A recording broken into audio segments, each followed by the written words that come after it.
Josie, thank you so much for joining me on the podcast. Thanks for having me. I'm super excited to be here.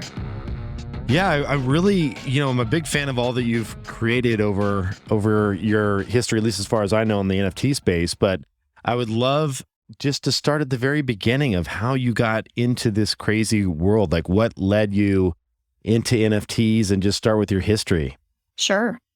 So I guess my history within NFTs starts with my history just in crypto in general and investing. I first got introduced to Bitcoin and Ethereum when I was in college, my sophomore year in 2015, when I wrote an extra credit paper on it when someone came to my school to actually speak about Bitcoin. And my interest was already peaked then. And it was funny because I went to a really small school, and he asked in the audience, but in the group that was there, if any of us owned Bitcoin. And there were only 2 students that raised their hand, and they were actually international students from China. And it was so interesting to me because he was talking about the ethos, why Bitcoin was invented, like what it does. And these 2 students, like, to me, if they didn't raise their hand, it would have been like, nobody's heard about it. But because they did, it was like this spark of interest of, oh, they know about it, they've heard about it, and what he's saying sounds super interesting. There must be something here. I tried to buy it, totally didn't work, never did. And then 2 years later, in 2017, I was working in private wealth management, and the conversation of just Ethereum came across my lap again with some friends that were just talking about it and interested in it.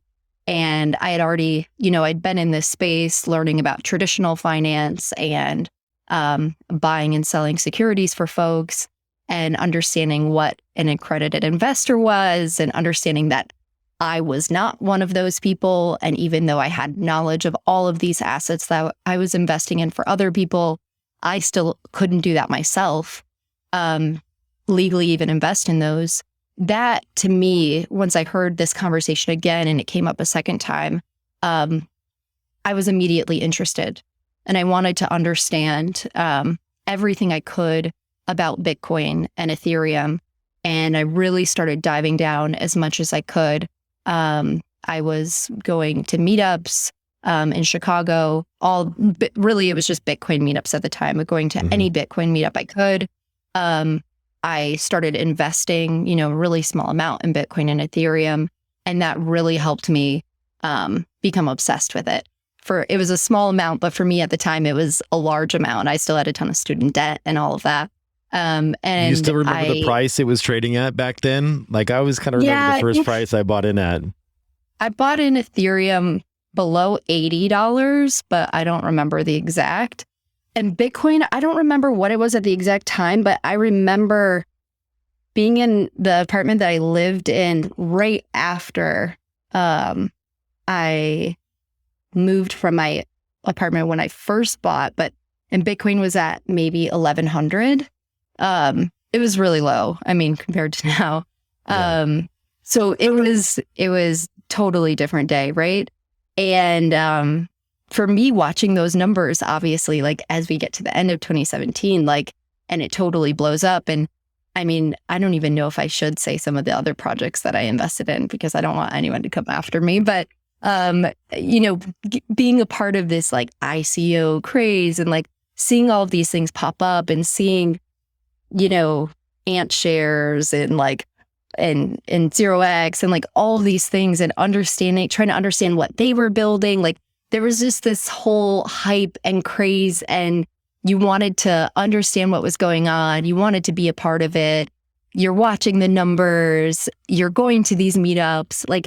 It really consumed every part of my life. And my boyfriend at the time, which eventually became my husband, was also obsessed. And we lived in a house with another roommate who was obsessed. So it really just consumed us. And I knew that this was an area I really wanted to work in and be in. So going to those meetups turned into helping host the meetups, turned into deciding to quit my job and taking a coding boot camp, because really everyone I knew met at these meetups and became friends with, they were all coders, all software developers. and they were mining Bitcoin in their basement, basically, for years. Or they were biohackers, and like all these people that I didn't fit in with on the surface level because I was dumber than everyone in the room, but I fit in with because we like had this common belief and common thing that we were looking towards and like trying to build together. So I wanted to figure out how I could build and help basically in the space, which is why I went to a coding boot camp at Northwestern, quit my job, went back to waitressing at night to make ends meet and pay for that school. I ended up hating coding, no surprise now. But I loved the design and the art aspect, the front end, basically. And so I was like, okay, I'll do design, website design, logo design, anything I could, graphic design for blockchain and crypto companies that are, startups. So I started doing that. And I met some folks at Chicago that wanted to host a conference. So I helped put on a conference called Voice of Blockchain back in 2018. Before I started working on this conference back still in 2017, I decided that I wanted to create a piece of artwork just to represent my journey so far in the space, moving from finance to crypto. So I created a piece called Genesis, is what I named it, which was made of like recycled paper and inks and paint. And it's a girl with an upwards gaze, the side of her face, with a bear mask with bull horns. And in the background, there's hand painted like hundreds of logos of like the top crypto, the cryptos of that time of 2017. So, going to like CoinMarketCap and painting those logos into this painting. And for me, like there were ones that we already knew were total scams, ones that we didn't know yet were total scams, but I still wanted to make them a part of the piece because it was a part of history. Like it was like BitConnect days, right? And there's BitConnect, like logo, everything painted in the background, but like that was a part of the history. So I painted that piece, and that was just like for a house. And I wanted to post it on Reddit since like Reddit was a place to be, but I didn't have a Reddit account. Like I was always kind of a lurker, but never had an account. So I didn't have any karma points to post it. So my boyfriend at the time, we had him post it on r/cryptocurrency. And well, at the time, because he's my husband now, but he posted it and it was upvoted. And for like 2 days straight, it was the top post. And people were asking, how can I get a print of this? How can I get my hands on this? They were helping me, telling me how to produce the artwork. So this was just, you hadn't put it on the chain yet, right? This was just a piece of artwork that you had done. Piece of artwork, just a photo of it up on the wall. And people were, people were really excited about it and wanted to own it. And that for me was like a changing point where I realized that this movement, this thing that we all believe in collectively, it was more than just like looking at the numbers and the prices of things. It was also consuming other people, like it was consuming me and my life. And it was something really important and changing for them. So they wanted a piece of art or something to represent their journey as well. And the piece that I made to represent mine, they resonated with, they connected with. And that was my first piece of crypto art. And I continued to make crypto art after that.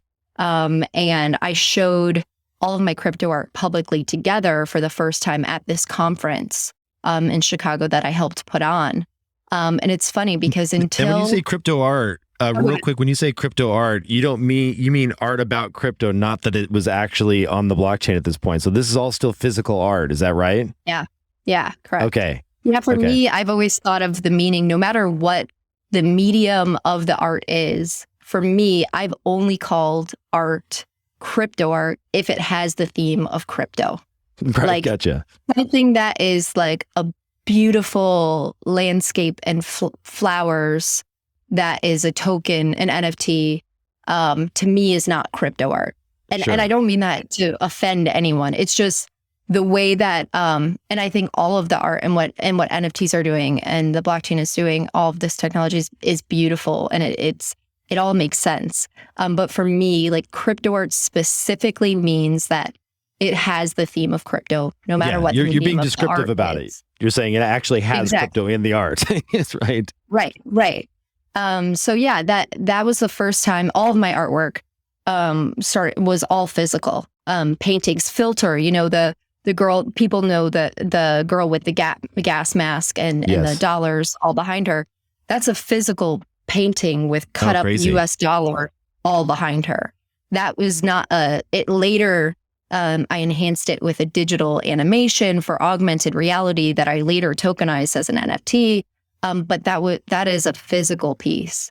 So these were all physical pieces that I created by hand with spray paints, papers, currencies, all of that. But yeah, it was the first time that I showed my art as a collection, not just online, at this conference that I helped host. And that's where I met Cryptoartist in person, who I had looked up to, because really at the time, like, I knew of Cryptoartist and cryptography. I always say his name wrong. And now they've both become really great friends. But at the time, I just really looked up to them. I wanted them to be my mentors. And I got the chance to really meet them and get to know them. And they helped me so much in the space. But anyways, all of that physical crypto art journey led me to getting really excited and knowing about CryptoKitties when they launched, and breeding cats. And that opened my world to NFTs. And eventually it just made so much sense. I wanted to find ways to update and enhance my physical artwork. So I started making animations, and the animations made so much sense for NFTs. So I skipped a lot in the middle, but that was like the origin of how I even got into the space. What was the very first NFT you minted? And I take it was just on the Ethereum main chain. Is that correct? CryptoKitties. Oh, no, I'm sorry. Not minted that. You minted personally, that, like your own artwork. Yes. I made some of the physical artwork that I was making was before OpenSea even launched. But by the time I tokenized it, OpenSea was, I met them at the very first NFT NYC. And I made my first NFT on my own contract on OpenSea, because I decided I did not want to be on a platform, on like a art specific platform. Gotcha.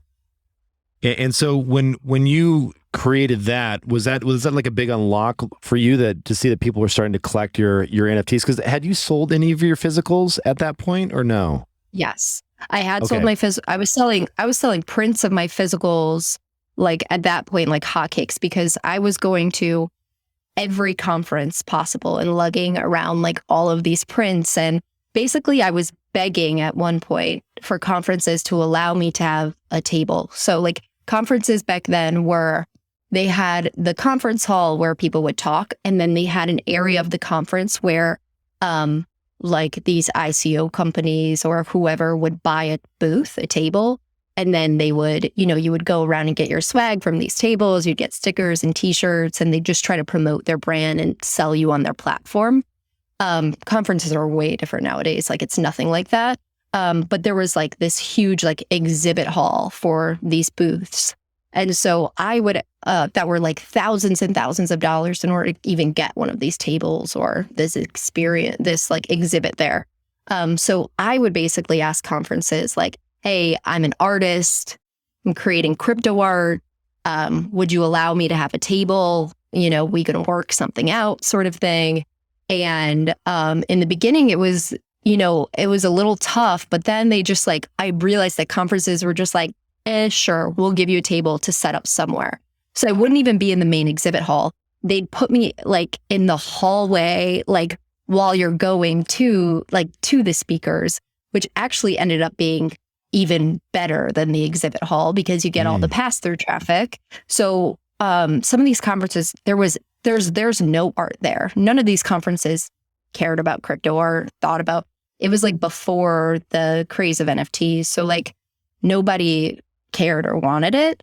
And some of the early ones, like I remember it'd be myself and crypto graffiti next to each other at a table, and that was it, right? And we're Crazy. here just showing our physical artwork and selling it.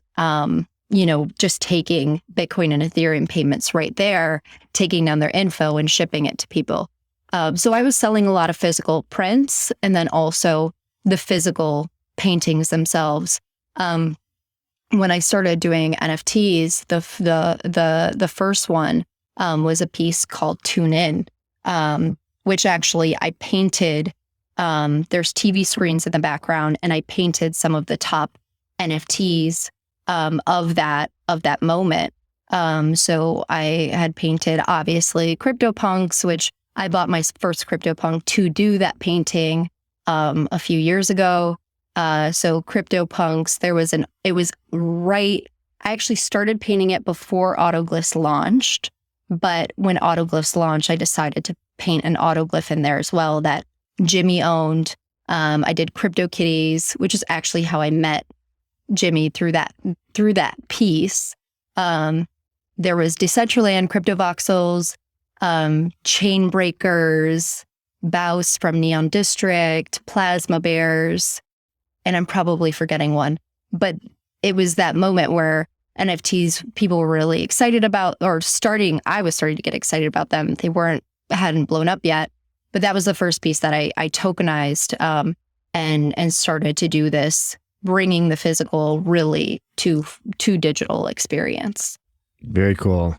What was that moment in time where NFTs like just hit and you're like, this is going to be my full-time focus? Like, I'm going to go in and do something much, much bigger here. Do you know approximately what time that was, or around what were the pieces that came together that gave you that insight to go into this full time?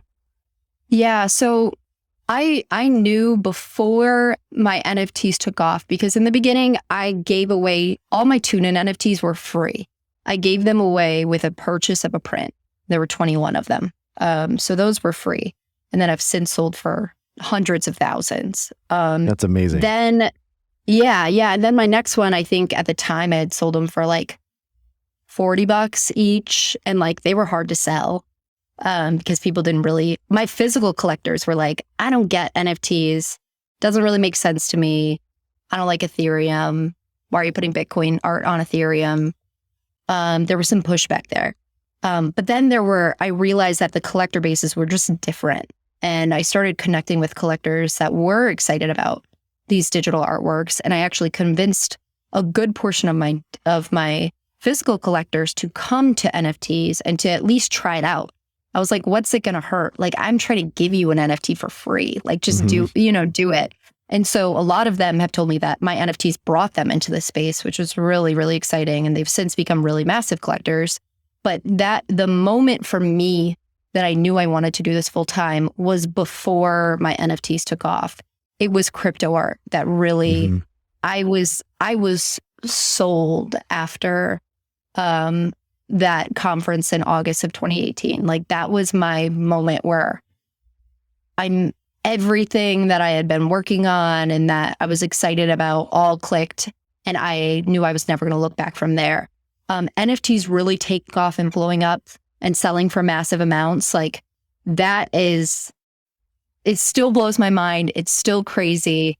It's really exciting that I get to use those funds to do more things. But I knew before NFTs really even got popular, or my NFTs were still selling for like originally $80. Like, I knew that this is what I want to do. Yeah, the Tune In series right now, there's not one available for sale. I'm looking at it right now. It's a very, very cool piece. It seems like you have some pretty hardcore kind of diamond-handed collectors at this point of your original works. Yeah, I'm really lucky that they always joke. They're like, oh, nothing, like nobody will ever let any of these go. But I love that about them. It's exciting to see. But then you also see like these like waves where all of a sudden a collector comes in and they just start trying to get a couple of them and like make a deal with someone to like grab a bundle, which Pranksy did a long time ago, and grabbed like 10 different pieces at once, which was really cool to see. It seems like you could have had just a very successful, I mean, obviously a very successful one-of-one artist type of career where you just go out and you start creating more of what you were already doing quite well. What led you to say, I'm going to go create something massive, like something much bigger, and do CyberBrokers? Yeah, so that was a bit of a combination of all of these things that I was interested in and had learned. So in 2019, the first NFT NYC, I met a character named Jin with an N at the end in New York. And again, there I had my table set up with my prints for sale. And he walked up to the table with an iPad and just started scanning my entire table, like going above, going right, left, like all this stuff, like while I'm chatting with people. And I was so confused on what he was doing. But there was also Additional had just come out, which actually I think they rebranded the name at the time. Maybe it was like Volt, but Additional app had just come out. So I was assuming that at that event, I was assuming that he was taking photos to mint them. Because that was like some people were just taking photos of random stuff and minting them because that's like the app was like making that very easy to do. So I assumed that's what he was doing. But he was scanning my stuff. And then I asked him after I finished chatting with someone, I said, what are you doing? And he was like, oh, I'm putting your booth. I'm taking a 3D rendering of your booth. And then I was like, oh, what do you mean? Like, show me. And so he turns around his iPad and he's showing me this like 3D scan that he's just done of my table and prints. And then he starts to flip through his iPad and show me alleyways and graffiti walls and statues that he's scanned in 3D and that he has imported into virtual worlds. And my mind started to just run. And right after that, he had a CryptoVoxel shirt on. Right after that, he started to show me CryptoVoxels. When it was still brand new, there was no color. It was all black and white. There were no mini voxels. Like it was very at its beginning phase. And he started to show it to me. And he basically was explaining to me what the metaverse was, how I could use my art in a much bigger way than just in 2D or in a 2D NFT, and how I could really bring it to life in a special experience within virtual spaces. So we became friends and started connecting more and more after this conference. He's now like, he helped Meebits come to 3D. Like he leads all of these. He's a mastermind. He is like, when I think of the metaverse, like he lives in the metaverse. Like he has offices in VR that he works from to build VR things. Like he's very, very involved, and is a leader and a builder in that space. But he, for me, like opened my mind to now, which seems so cliche, but like a virtual gallery, which there weren't really any of at the time. So I decided, okay, I'm going to become a part of CryptoVoxels and make them the first like art gallery in CryptoVoxels. Well, at the time, you couldn't really upload images. You couldn't link NFTs yet. You couldn't do any of that stuff yet. But we all knew Ben well, and we knew that we were going to work with him to make all of this stuff happen. And obviously, that community was really amazing. That's what async art came out of that community. That's where Conlon met No Shot. Like, there's just so many amazing things that came out of it. But that's where I first really started to understand what the metaverse meant. He brought me through VR chat. He brought me through all these places. And I started to understand really what digital property meant and ownership meant, and how it was much bigger than just owning a piece of art, on an NFT. So my passion for what the metaverse is, what it means, how bullish I am on the metaverse for the future, combined with my passion for crypto and crypto art, taking that together and discovering what art style I wanted to do really is what led to CyberBrokers. And we were extremely inspired by, of course, like all of these PFP projects. We started we started building when there was just CryptoPunks. Like there was not even hash masks or anything. It took us a really long time to build. And it took me a really long time to get the art where I wanted it to be. But we decided that we wanted to create something that was really, really special and that had not been done before. But we wanted to pay respect to, CryptoPunks. So that's why we did a 10,001 collection, the one for a specific reason, but doesn't matter. But that's why we chose that number back when we first started the project. And the art itself, we knew, when I say we, really myself and Ben Hydorn, who worked on this from the beginning, knew that we wanted everything to be stored on chain. Avastars was a big inspiration, and Jim being a great friend, we knew that we wanted to also follow that path and bring it to the next level as much as we could. So everything for CyberBrokers, the inspiration is making sure that there's longevity, because we are playing a long-term game with CyberBrokers and building a massive IP and long-term brand around it, but that there was longevity, and that every step of the way we made a choice that enhanced that, and that there was really beautiful, captivating art, and then also a really immersive, amazing lore. So we took those items and we mashed them all together, and that's how we created the start of the universe for CyberBrokers.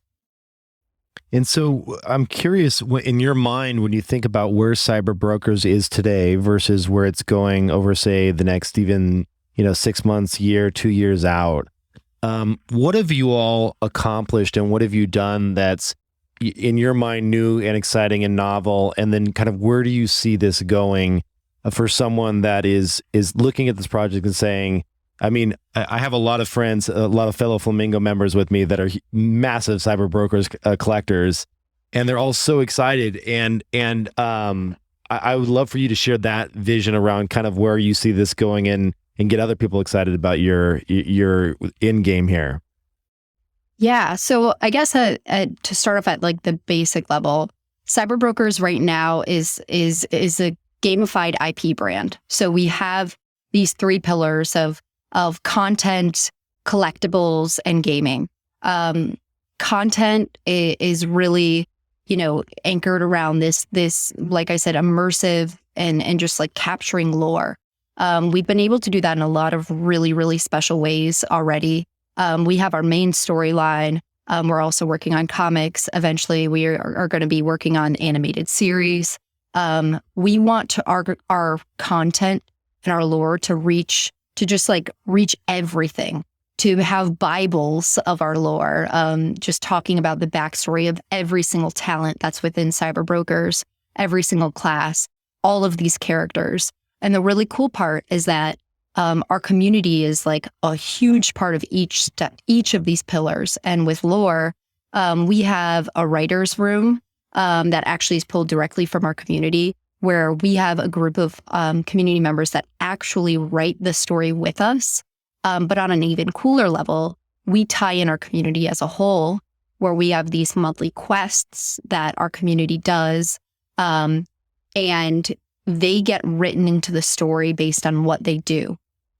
So specific characters can be written in, or for example, with one of our quests, depending on, they got separated into 3 groups based on their mind, body, and soul stats. Depending on which group won that quest or finished first, was that changed the ending of the chapter and changed the entire course of the story. So we're doing things within our lore that are super interactive on every level. On the individual level, where you can literally, we had a casting call and we cast some of the CyberBrokers that people posted on Twitter with their backgrounds into our chapters. So on the individual level, on the group level, with if your team does a certain thing and completes a quest first, that's how it determines the end of our chapter to go on to our next story. There's really like a million different ways that we're involving our community in a much, much bigger way than just writing a story about CyberBrokers, right? Yeah. They are actually a part of it in a super deep way, and they've really fallen in love with everything around it. So that is a really, really special piece that we are focused on and have been building out in the way that we want to. And then, of course, we have collectibles with, as I'm talking about these quests, as you finish these quests, what we've done is that you are receiving different parts of a mech at the end of these quests for this cycle. Cycles will change and different things will happen in the future, but that's what's been happening. And something that's really important to me with the future of CyberBrokers, but we've also started threading it through right now, is that we want to make our community bigger than just the holders of CyberBrokers. That's extremely important to me. And we have ways in the long term that we're doing that. But the ways in the short term that we were able to do that is that anyone who we told everyone to participate in our first quest, no matter if you were a CyberBroker holder or not. So we actually had a really good amount of people who participated that did not hold a CyberBroker. They were just interested. They wanted to find out more about us. We actually awarded them a mech piece at the end of quest 1 that allowed them to participate in all of our future quests if they held that item. So it was a no-cost entry point to them. We just airdropped it to them, and they were immediately a part of our community by just participating. And they got to get the awards of all of the future quests by holding that piece. So we are doing things that, like I said, the content, the collectibles, finding a way to like thread in all of our long-term visions with the collectibles, and then our gaming, which right now is gamified experiences like these quests. But we'd like to grow that in the future, and definitely, like, my passion for the metaverse and virtual worlds definitely start to bring that in. That is like what we're working on in the short term. And within, like, we have a lot of that now and within the next 6 months, but broader within the next year, that piece about being really important to open your community to much larger than just your current holders is something I've always believed in and something we've planned for since the beginning. We haven't let in our community too much on exactly what that means, but we're finding a way that, or we have a way that we're building that we know that our brand and our universe with CyberBrokers is going to be able to grow with the space and grow with the metaverse. And what I mean by that is right now, our space is extremely small, and there's assets are extremely expensive. There are ways that you can do in a really special and thoughtful way to open up your community with different assets, but to open up your community to a much broader fan base and bring them into the fold at a actually attainable price point that makes sense. That's not this ultimate collectible that is like the platform of your entire reward system. Like, there's ways that you can do that. So that is what we're building within the next year. We'll have something launched that accomplishes that goal and opens us being able to really grow our collection and our universe with the space as it grows. Yeah, I love that because you're right. It's a very difficult decision for a lot of people. If they have some money, they're like, okay, do I buy one of these CyberBrokers? Like, we have faced the same thing with all the projects that I work on. It's like, how can you widen the audience and bring in more people so they get a taste of the community, so they can kick the tires a little bit first, get used to who you all are, what you represent, and then eventually, it's an aspirational thing, right? Where eventually they may say like, okay, I'm ready to pull the trigger on this. I'm ready to go and actually buy one of the top tier NFTs, but at least I got to go and play and get involved in some other way, which is a brilliant way to onboard folks. That's great to hear. Another thing that we've done that I've loved that we are continuing to do, we have something called, we created a community fund where our community is full of insanely creative and talented people. And we want a way that they could build something that makes sense within our universe, that we can fund them and their project. So, for example, one of the first things that we're funding is a banner project, sort of like Dutch Tide inspired, but is all from our lore and scenes from our chapters and our books that they are going to be releasing to CyberBroker holders and also to some people outside of the community. So it's actually really interesting that the main artist for that banner project when he first got started, was not a cyberbroker holder. He was just a fan and really excited, and got linked up with our community and decided he wanted to create something for our community. And eventually creating this banner project and getting really excited about cyberbrokers and diving into the lore and the quests and everything we're doing, he decided to become a collector and own a cyberbroker. And it's stuff like that that gets me really excited. Like, we are funding a project that is extremely thoughtful with talented folks behind it. It fits into our world. It's going to enhance our community and our users. It's really exciting to be able to do that as well and bring these other folks into the fold that are just purely talented or have ideas that don't necessarily own something of the project yet. Yeah, that's very cool. It's you're deputizing like the best members of the community to go out and build amazing things, and that's fantastic. I love that. I'm curious, when you think about the rich kind of depth of content that you're creating in terms of the lore, the stories, all the things that you're putting out there. I notice you have a podcast that speaks to this as well. Where do you think this actually hits the physical market? Meaning, you mentioned comic books for a brief second. Do you think there are bigger things that are potentially, some people will say, hey, we're going to go do a movie, or we're going to do like an actual animated series. Like, there's all these big ambitious NFT projects out there, as you know. Which ones make sense for you? Comics, both digital, like a web comic format, and eventually physical. That's something that's an easier check mark, right? That's more short term that we are working on. Something like an animated series is 100%. We are going to have that, but that is time and money. That's a lot longer, but it's something we're excited about and we absolutely want to do. I am extremely inspired by like Love, Death, Robots. I love how the art style is completely different. The storyline's different. We have some amazing like contacts that we're talking with that have like been there, done that, which is really nice because we get to really understand like the feasibility, the budget, all of these things you need. It's something long-term for us that we're absolutely going to do, but it's just it doesn't make sense for us right now where we're at with the funding we have. We need to focus on some other things first. So there's things that we're going to hit eventually. It's just a not yet thing.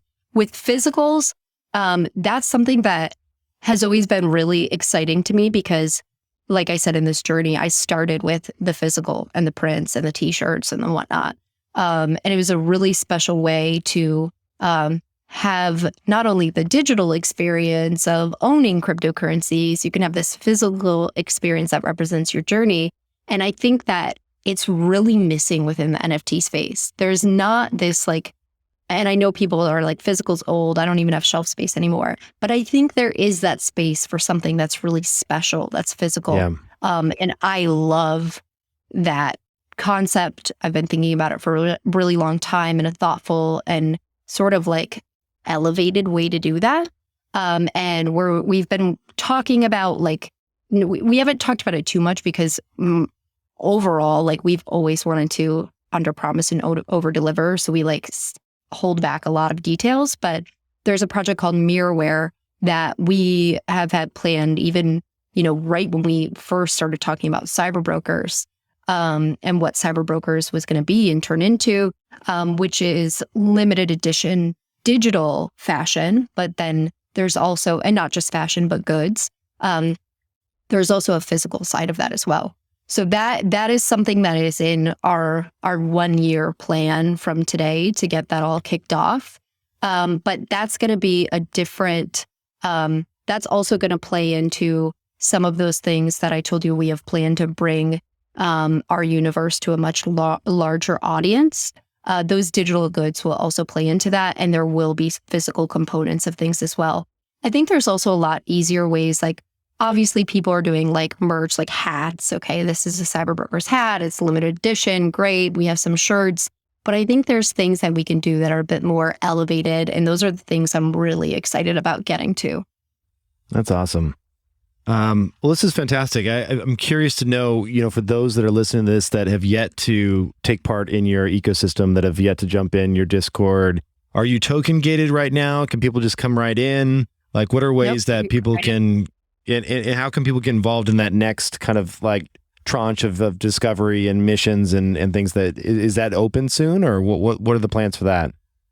Yeah, so we have this cycle that will be ending at the end of this year of quests that folks have been participating in. There's a couple ways. If you want to specifically get participate in quests and know that, I have to be careful the way I say it. The quests that we've already launched, historically, there's been a reward at the end for participating. The way that those participation rewards have been given out are either to CyberBroker holders, or how I mentioned in that first quest, anyone who earned a Lupus arm, one of the mech pieces, has also been able to participate in some of the rewards for the Lupus rewards specifically.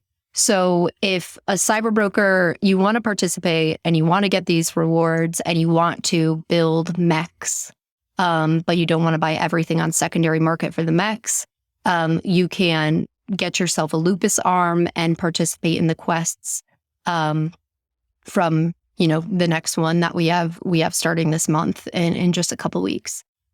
So you can participate that way if you don't have a CyberBroker. Otherwise, there are a million ways you could participate. Come into our Discord. Check out our community fund if you have ideas that you want to share with people or link up with people. We're funding people to create really amazing projects within our universe. You do not have to be a holder to do that. We chat within our Discord. We do community meetups. We do all of these sorts of things. Like, come check our community out. There's no token gate. We do have some specific like holder chats, but there's plenty of chats that you can come into and just like see what we're about. Ask questions, do anything you need to do, but really like stick along with us. Like, we have a lot of things coming up that if NFTs are really expensive nowadays, if you can't get into a project, or our project specifically at least, there are going to be ways that you can in the future, and stick around and contribute and become a part of our community and see if it's something that excites you. You can become a writer that determines like the different routes of our stories without even owning a CyberBroker. Yeah. So there's plenty of ways. That's awesome. I'm curious. You mentioned these mechs. Is there a world where you can take these into other metaverses and use them and actually have a more physical representation of yourself in other metaverses, or is that something that you're going to reserve for your own building out of that type of universe? Meaning, do you play well with others, or do you build your own? Yes. So I'm glad you brought it up because, I've talked about it a million times in the past, but it's good to have it here as well. I 100%, a massive goal is mine is to play well with others. Like, I believe in this idea of an open metaverse, and that means that we need to build with the proper standards. We need to know what works in the most worlds possible, what we need to build. So with mechs, we haven't released a ton about what we're doing, but I will say, which I'm sure that many people in our community have like picked up on this already. We haven't explicitly said it, like mechs will be 3D. And when you compose them, you're going to get a mech that you can use, you can quest that's with. awesome. Yeah. And we are not, we're not right now saying you can only use mechs within our world. It's extremely important to us that mechs and the things that we're building with Mirrorware and all the things in the future are able to be used where you want to use them, are able to be uploaded into these other virtual worlds that are already out there, or the ones to come, because we're building with the proper standards that can fit into these worlds. So 100%, I am all for the idea of not only like what the open metaverse is and what it should be, but also like this idea of collaboration. Like, we should all be reaching these corners of the metaverse together. I don't love the idea of just building a world where only your people with your tokens can play. Like, that gets boring fast. And you know what? Even if it's not boring, if I'm a punk holder, I'm a holder of all these sorts of different things. I want to represent all of those things. I don't want to have to change and just wear one of my identities. Like, or only be around people who are only cyberbrokers or only punks. Like, I want those things to come together. Absolutely. And I think that, our space has not done a great job of that so far. So that's a big goal of mine, to change that and to really make a elegant way to allow not only projects to come together, but also I love Xcopy, I love Coldy, I love Hackatow. I want to see their art and them represented within these worlds all at the same time while we're showing mechs and moonbirds and akutars. Like, I want to see it all. So that is a huge goal and passion of mine for sure. And where we are headed with our universe as well. That's fantastic. I love it.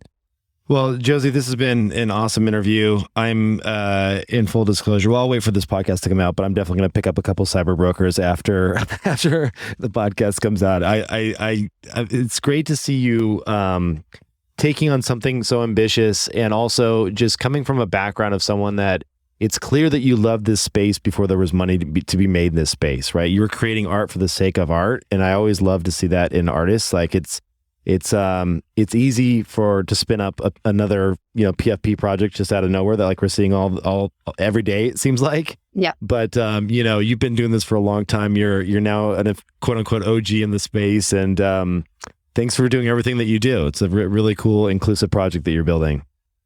Thank you. I really appreciate that. I'm excited to hear that you're going to be a part of our community, and anytime that you have any feedback or thoughts, like, throw it at me. Like, I love, some of my favorite things was in New York, talking like on the ground with all of our community members. I asked them, like, what do you love and what do you not love? What can we improve on? So if you have any of that feedback ever, when you join, like, please let me know, because we're always trying to take that in and be better.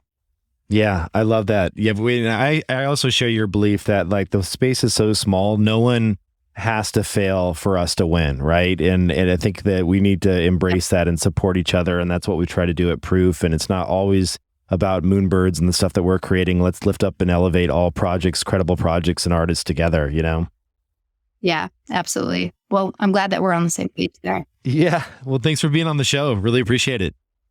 Yeah, thank you so much. Talk soon.